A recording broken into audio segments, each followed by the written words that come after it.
Today we have gathered here to discuss about the topic M2M communication, which is nothing but machine to machine communication.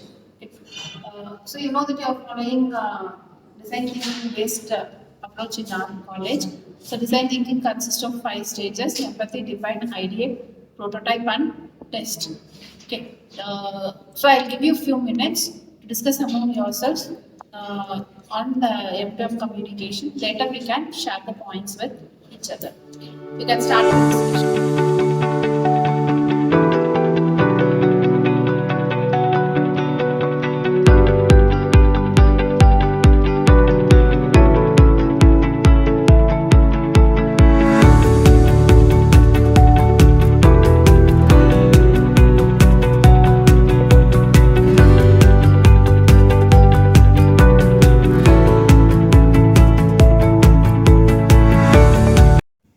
Hope you have discussed among yourselves. So before going sharing the points, let us give me an introduction for this M2M communication. So it's a machine-to-machine communication, which helps to transfer the data between different devices or machines. Okay, who will tell about the empathy part? So, so in real life incidents, the machines have to be monitored regularly. So in the areas like smart cities, healthcare, hospitals, the machines are producing a huge amount of data. So the people are preferring machines to work automatically rather than fully depending on humans. So that's why the machines are supposed to communicate with each other. Who's going to tell about the defined part? So coming up to the defined parts, the main problem with this is the machine cannot communicate each other or they cannot interact with each other. So they always depend on humans to check data, understand it, and to take action.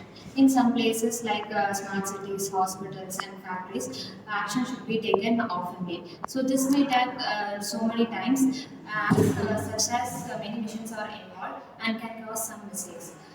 So if the machines does not share information automatically, the process will be very inefficient and it will be slow. So the problem is that there should be a need of a system where machine can interact with each other and communicate with each other without waiting for an humans. Okay, so what can we use to create a machine-to-machine communication? What are the requirements and requirements? Any idea about it? To solve this problem, we have the idea of machine-to-machine communication that we have proposed, and the machines equipped with the sensors and the communications components and the software, and the machines are embedded with the sensors to detect the wired and wireless communication, like a mobile network and software. And the machines are without the use of human input. We have developed the machine-to-machine communication. Let us discuss about the prototype. A basic M2M prototype includes the sensors connected to the microcontroller. The microcontroller process the data through the wireless network and to survey or cloud. The survey process includes the data information, connect to the sensors feedback, then it is implemented to the innovation without a human.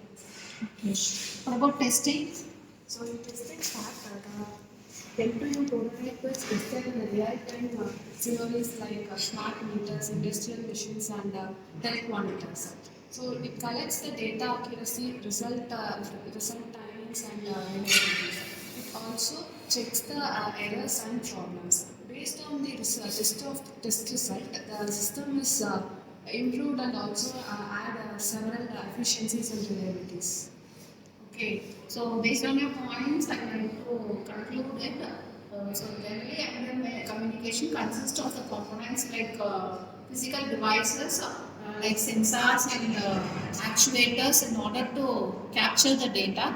After that, those data are transferred using the communication subsystem. It is transferred to the processing unit. It can be a hardware or a software processing unit, where the data are processed, and finally it is analyzed based on the received data, and then actions are taken based on the output. Okay, so this is the basic M2M communication. So all the tasks are automated. So no human intervention is needed in machine-to-machine communication. So it is used in a lot of applications like say in healthcare, in smart homes, in industries, automated industries, in fleet management. So everywhere machine-to-machine communication is used. Okay, so thank you for sharing your points.